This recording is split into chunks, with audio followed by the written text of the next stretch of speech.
장관님, 그 FTA 그 체결 이후에요. 그 FTA에 대한 어떤 평가, 그런 지수를 개발해가지고 그걸 체계적으로 관리하는 이런 시스템이 없는 것 같은데요.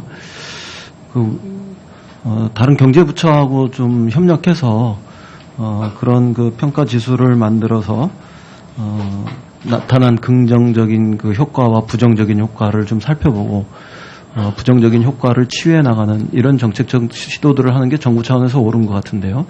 예컨대 FTA를 통해 가지고 일정 부분의 경제 성장 효과가 있는 것으로 대부분 나타나는데 내부적으로 들여다보면 대기업과 중소기업의 격차 이런 것들은 심화되고 있거든요. 대기업에 비해서 중소기업이 절반 정도밖에 증가율이 못 미치는, 그건 결과적으로 격차를 증가시키는 이런 쪽으로 간단 말이죠. 그런 것들을 감소시키는 방안이라든가 국민들이 기대하는 FTA 효과 이런 건 예를 들면 가격이 낮아진다거나 이런 그런 것들이 있는데 그런 부분들이 생각보다는 체감 지수가 굉장히 낮게 나타나요. 그럼 이런 것들을 평가하고 분석하고 대책을 마련하는 이런 과정으로 들어가는 것이 옳다 이렇게 생각하는데 어떻게 보세요? 네, 물론 이제 지금 시점에서 이제 FTA 문제는 이제 체결과 이제 그 사후 이제 후속 조치를 산업부에서 이제 하고 있기 때문에 지금 말씀하신 건 제가 또 충분히 이제 전달하고 또 협의도 하겠습니다. 다만 이제 저희도 여러 가지 측면에서 이런 문제를 더 그 지원할 수 있는 그런 이제 그 부서이기 때문에 지금 당장 뭐 이제 지역별로 플러스 효과가 더 큰 그런 FTA 국가가 있습니다. 네. 이제 또 반면에 이제 EU처럼 FTA를 통해서 결과적으로는 일단 저희가 무역 적자를 보는 나라도 있습니다. 그래서 전체로 플러스 마이너스로 한번 종합적으로 평가를 하는 건 의의가 있다고 보고요. 그것도 굉장히 중요한 지적이신 것 같아요. 네. 그 이득이 된 곳과 손해가 난 곳을 그 분석해서 아마 큰 틀에서는 FTA를 함으로 인해서 결국 양쪽이 다 윈이 나는 방향으로 나간다는 것은 되게 이제 그건 전반적인 추세인 것 같습니다. 네. 그게 그 경제학의 기본이기도 하고요. 그다음에 이제 또 한 가지는 근데 기존의 FTA 정책으로만 경제 외교, 뭐 교역 이런 정책들을 펼쳐나가기엔 좀 어려운 조건들이 조성되고 있어요. 지난번에 상임위 때도 질의했지만 뭐 블랙시트라든가 트럼프라든가 뭐 샌더스 현상이라든가 이런 건 다 기저에는 동일한 원인들이 있는데 나타나는 현상들이 다른 거 아니겠어요? 그런 과정에서 보호주의 문제라든가 이런 것들도 우리가 고려해야 되고, 그다음에 WTO 역할 이런 부분들이 축소되면서 정보통신이라든가 환경이라든가 서비스라든가 정부 조달이라든가 이런 분야에 있어가지고 새로운 분야별 협정 이런 부분들이 증대되는 이런 과정들도 나타나고, 그다음에 4차 산업 이런 것들이 어떤 나라나 어떤 기업에서는 성공하고 또 어떤 데서는 그게 뒤처지고 이러면서 새로운 어떤 무역 질서 이런 것들이 형성될 수도 있고요. 이런 등등해서 그 새로운 세계 무역 질서의 재편 이런 것에 대응하는 이런 그 외교적 노력이 필요한 것 같은데요. 그 점들을 함께 고려해서 FTA의 어떤 그런 효과 이런 것들을 평가할 수 있는 지수 이런 것들을 개발하고 정부 차원에서 대처하는 것들이 필요하다 이런 지적을 좀 드리겠습니다. 그 다음에 아주 간단한 거 몇 가지 여쭤볼 텐데요. 에너지 관리 보좌관 제도요. 이거 제가 보니까 전문성도 결여되고 업무 연속성도 떨어지고 채용 및 성과 평가 절차 이런 것들이 굉장히 불투명한데 채용 기준을 강화하든가 또 전문 인력을 확보하든가 투명한 관리를 하든가 이렇게 근본적인 제도 개선을 하지 않으려면 차라리 공관 주재관 등의 보조 역할 이런 걸로 머물고 있는 에너지 관리관 제도 이런 건 폐지해야 되는 거 아니냐 이런 지적에 대해서 어떻게 생각하세요? 예, 이제 이거 제가 쭉 분석하니까 이렇게 결과가 나타납니다. 예. 사실 이제 지금 그동안에도 이제 여러 번 그런 이제 말씀이 계셨습니다. 다만 이제 그동안에 이런 사람들이 있었던 지역이 이제 에너지 이제 자원 부국, 이 주로 이제 보좌관들이 주로 이제 일반 업무에 너무 전부 다 설명하려고 그러지 마시고요. 네. 나타난 문제점을 보완하시는 게 네. 하여튼 문제가 있는 경우에는 좀 더 보완하는 쪽으로 저희가 지금 보완해서 안 될 문제면 폐지하는 쪽을 검토하시는 게 저는 온당하다 이렇게 생각합니다. 네, 전적으로 한번 저희가 한번 쭉 들여다보겠습니다. 재외공간 행정직원 문제와 관련해서요. 두 가지 문제가 있는데 네. 저임금 문제하고요. 다른 나라 그 공간들에 비교해서. 그다음에 또 하나는 공간 장애 그 주관적인 어떤 의지에 따라서 시운해고 문제 이런 것들이 발생하면서 소송이 이게 점증하고 있는 추세로 보입니다. 이 문제는 결과적으로는 행정비용만 낭비하고 또 대외적인 이미지 이런 것들이 그 훼손되는 문제가 있다 이렇게 보여지는데 이 대책을 마련하셔야 되는 거 아닙니까? 예, 그런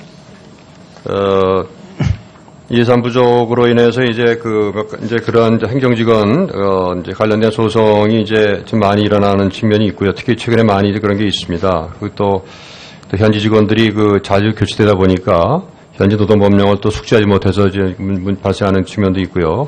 다만 이제 여러 가지로 경력 관리가 어렵다는 이유 때문에 이제 사실은 이직들도 많고 그래서 행정직원들 문제의 구조적인 측면이 좀 있습니다. 그래서 앞으로 예산 확보 노력을 좀 계속 경주해서 외교부에서 일어나는 일인 만큼 글로벌 스탠다드에 맞춰서 대외 이미지가 실추되지 않도록 이렇게 좀 대처하시는 게 옳다고 생각합니다. 네네. 그다음에 개발협력 중점국가 지원과 관련해 가지고요.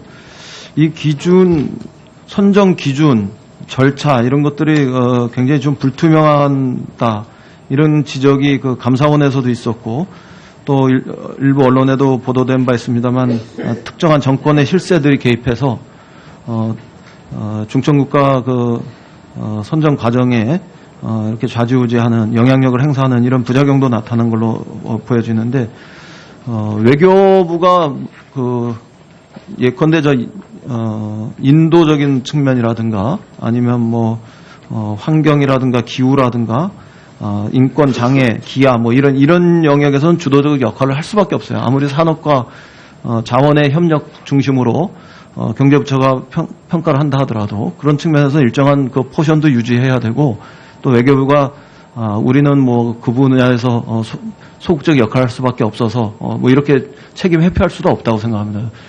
따라서 국무조정실 중심으로 해가지고 이 문제들이 선정되는 과정에서 외교부가 분명한 기준과 원칙 이걸 가지고 중점국가가 선정될 수 있도록 그런 역할을 해야 된다고 생각하는데. 네, 실제로 지금까지도 저희가 그런 노력을 해왔고요. 특히 이 문제는 이제 단순히 이것이 ODA를 지원해주는 차원을 넘어가지고 우리 외교에 상당한 긍정적인 효과가 있기 때문에 저희가 항상 이런 중점 협력 국가를 선정할 때는 그런 복합적인 측면을 다 감안해서 하고 있습니다. 그래서 특히 말씀하신 그런 측면은 굉장히 중요하기 때문에. 누가 봐도 동일한 수준의 나라들인데 어떤 나라는 협력 국가가 되고 어떤 나라는 그렇지 못하고 이런 거는 잘 이해가 안 될 거예요. 중점 지원 국가를 선정하는 과정에서. 그리고 다른 한편에서 액수 지원 액수를 선정하는 데 있어서도 중점 지원 국가는 더 많이 하고 어떤 데는 그렇지 못하고 이런 명시화된 건 아니지만 그런 차등적, 차별적 접근이 일어나고 있기 때문에 그 선정 과정이 객관적이고 투명하게 명백한 기준을 가지고 이루어지지 않으면 이건 계속 부작용이 강화될 수밖에 없다 이런 점을 장관께서 좀 주지하시고 하셔야 될 것 같아요. 그다음에 재외국민의 사건 사고가 급증하고 있는 추세로 나타나는데요. 이것과 관련해서 사건이 발생할 경우에 물론 당연히 신속하고 정확하게 대응하는 것이 필요한데 해외에서 발생하는 각종 사건과 사고를 국가별 유형별로 체계적으로 분석하고 사전에 예방하는 그런 세분화된 시스템을 마련하는 것도 굉장히 중요하다고 생각합니다.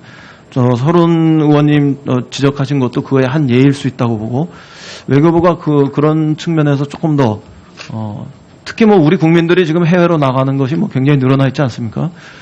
이런 것에 대응하는 것이 필요하다고 생각하는데 좀 대책을 만들어서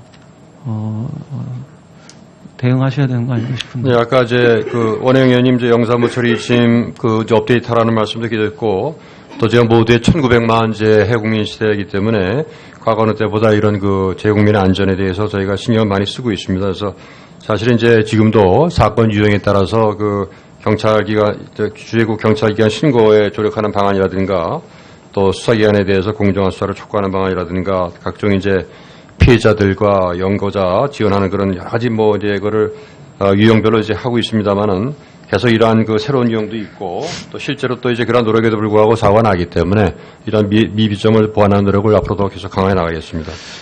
그다음에 주한미군 범죄 사고 대책과 관련해서요. 주한미군의 범죄 처리 현황이 다른 외국인 범죄에 비해서 네, 1분 더 하십시오.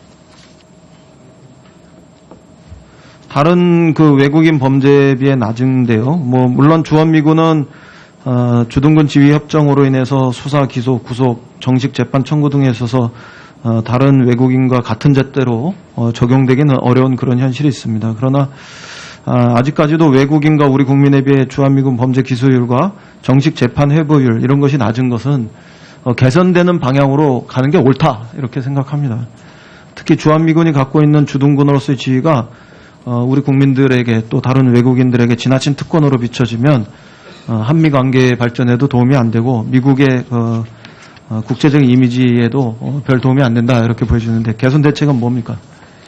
예, 지금 사실 이제 기소율이라든가 이제 그 공판을 구하는 그런 기소율 같은 경우는 미군 다소 개선된 측면들이 나타나긴 하는데요. 그렇습니다. 근데 국내 사건과 유사한 수준으로 이제 나타나고 있습니다. 그래서 이제 법무부에서 이제 여러 가지를 다 감안해서 이제 하고 있습니다만은 하여튼 이 지금 말씀하신 것처럼 그 공무증명서에 대한 그런 여러 가지 그런 그런 그걸 포함해 가지고 하여튼 저희가 이런 그 소파 절차에 따라서 하여튼 그 합리적인 그런 이제 수사 내지 재판이 이루어질 수 있도록 계속 관계부처랑 협의를 하겠습니다. 네, 이인영 의원님 수고하셨습니다. 이번에는 이석현 의원님 질의해 주시기 바랍니다.